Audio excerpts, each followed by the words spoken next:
Nigeria a célébré dans la sobriété l'anniversaire de son indépendance obtenue le 1er octobre dans une sobriété.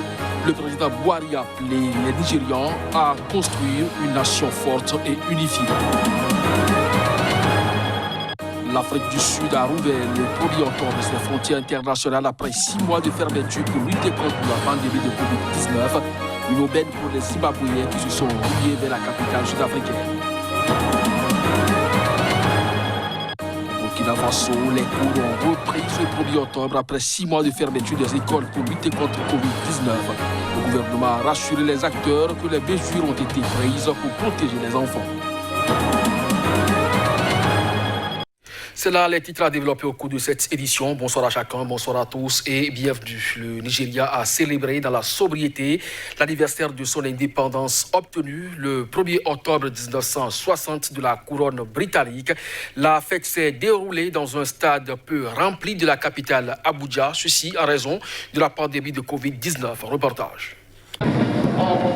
Confronté à d'immenses défis sécuritaires et économiques, le Nigeria a célébré 60 ans d'indépendance, le président Muhammadu Buhari appelant le pays le plus peuplé d'Afrique à construire une nation forte et indivisible dans un discours à Abuja. Le destin du Nigeria est d'être la plus grande nation noire de la Terre, a-t-il déclaré dans un discours retransmis à la télévision. Mais nous faisons face à de multiples challenges et une population qui dépasse les 200 millions. Nous devons travailler tous ensemble pour devenir la nation forte et indivisible à laquelle nous aspirons, a enjoint le chef de l'État avant de lister les maux dont souffre le géant africain. Notre économie, comme celle des autres pays du monde, est en crise et nous faisons toujours face à des problèmes sécuritaires dans diverses régions, a-t-il poursuivi. Première puissance économique de l'Afrique, le Nigeria est frappé de plein fouet par la crise économique mondiale provoquée par la pandémie de Covid-19. Plus gros producteur africain de pétrole, la chute du cours de l'or noir, principale source de revenus du pays, a vidé les caisses de l'État. Malgré ces richesses, près de la moitié de la population vit dans une extrême pauvreté, notamment à cause d'une corruption endémique. À cause de la pandémie de Covid-19, le géant africain a célébré dans la sobriété l'anniversaire de son indépendance obtenue le 1er octobre 1960 de la couronne britannique. Masque sur le visage, le président Buhari, 77 ans, a dirigé un défilé militaire après son discours dans un stade peu rempli de la capitale, Abuja. Au Burkina Faso, 3 anciens proches de Blaise Compaoré ont déposé jeudi leur dossier de candidature à la Commission électorale nationale indépendante. C'est pour la présidentielle du 22 novembre prochain. Ce faisant, ils espèrent profiter d'un sentiment de nostalgie envers l'ancien régime. 3 anciens proches de l'ex-président Blaise Compaoré, renversé en 2014 après 27 ans au pouvoir, ont déposé jeudi à la Commission électorale nationale indépendante leur candidature à la présidentielle du 22 novembre prochain. Parmi eux, Edi Komboigo, le président du Congrès pour la démocratie et le progrès CDP, parti fondé par Blaise Compaoré, et Kadri Désiré Ouedraogo, ancien premier ministre de Blaise Compaoré. Ils font partie des favoris du scrutin, qui voit le président sortant Roch-Marc Christian Kaboré, lui-même ancien baron du régime avant de le quitter, briguer un second mandat. En vertu d'une loi interdisant la candidature de ceux qui avaient soutenu la modification de la Constitution désirée par Blaise Compaoré pour se représenter, le CDP avait été privé du scrutin en 2015. Ancien premier ministre de Blaise Compaoré, Kadri Désiré Ouedraogo, candidat du mouvement Agir Ensemble, a lui aussi déposé sa candidature. Pour cet ancien ambassadeur auprès de l'Union européenne, cette candidature est une offre de contribution patriotique pour la paix et la réconciliation nationale.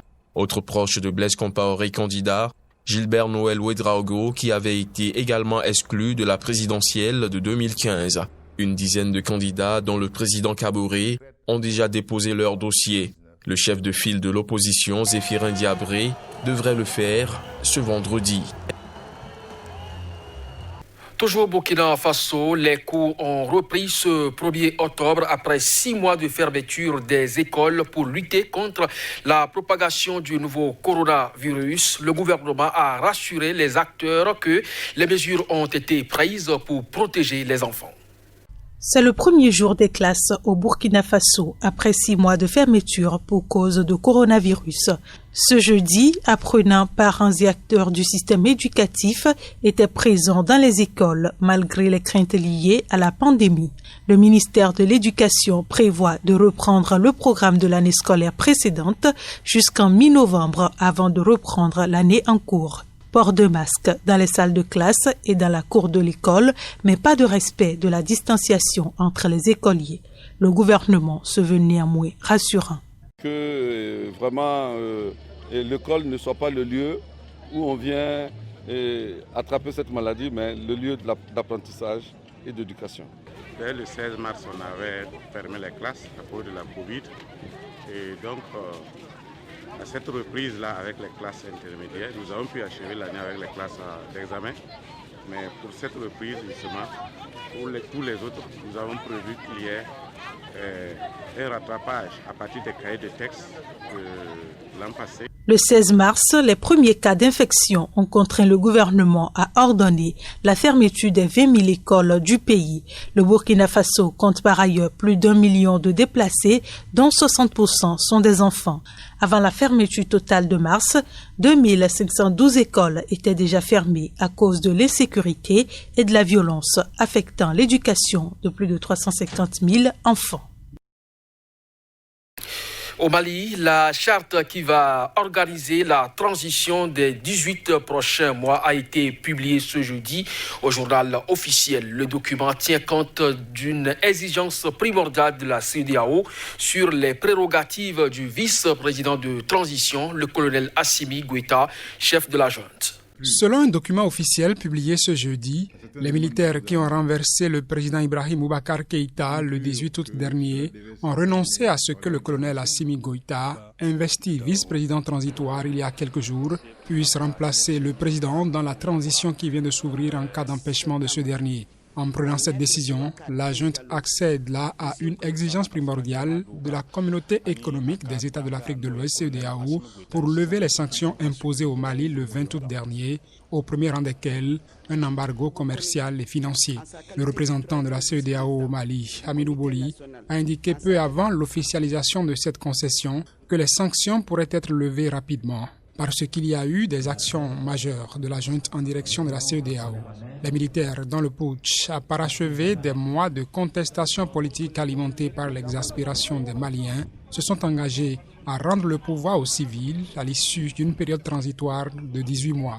Ils ont élaboré une charte, document fondamental qui organise la transition et qui complète la constitution existante sur laquelle elle prévaut en cas de contradiction.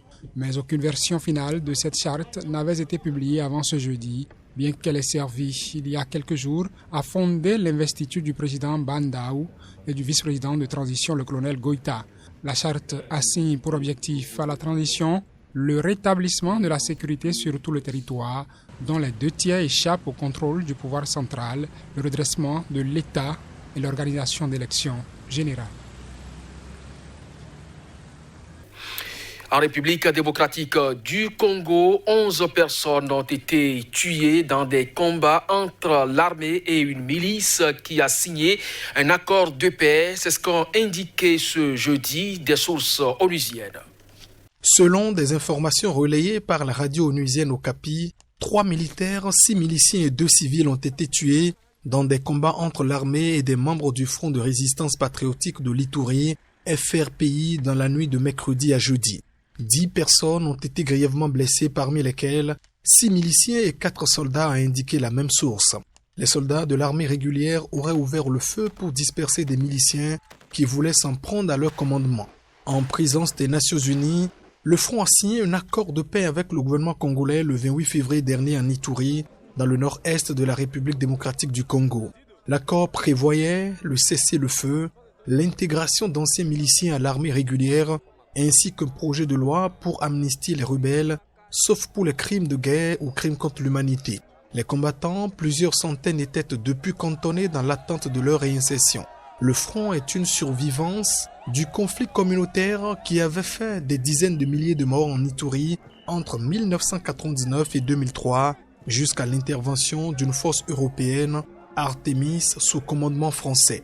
L'un de ses ex-chefs, Germain Katanga, est sorti de prison en mars dernier après avoir été condamné à 12 années de prison par la Cour pénale internationale pour complicité de crimes de guerre et de crimes contre l'humanité. Région riche en or, frontalière de l'Ouganda et du Soudan du Sud, l'Ituri est agitée par un autre conflit dans sa partie nord. 1 millier de personnes ont été tuées depuis décembre 2017 dans le territoire de Djougou. L'Afrique du Sud a ouvert ses frontières ce 1er octobre suite donc à la pandémie de Covid-19. Une aubaine pour des Zimbabwéens qui se sont rués vers l'Afrique du Sud, mais c'est sans compter avec la police sud-africaine très rigoureuse. Elle passe activement la clôture qui sépare le Zimbabwe et l'Afrique du Sud.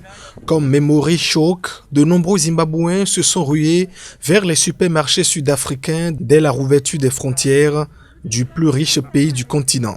Pays africain le plus touché par le Covid-19, l'Afrique du Sud a rouvert jeudi ses frontières internationales après 6 mois de fermeture pour lutter contre la pandémie. Les autorités sud-africaines s'attendaient dès la levée des restrictions de voyage à un flux notamment par des passages illégaux des habitants de Zimbabwe rongés par une économie moribonde, la pauvreté et des pénuries de la plupart des produits de première nécessité. Et des centaines de personnes ont en effet été arrêtées alors qu'elles tentaient de repasser illégalement la frontière, les bras chargés de courses. De nombreux Zimbabwéens dépendent des produits achetés en Afrique du Sud pour leur approvisionnement de base et le commerce informel entre les deux pays est devenu une activité lucrative.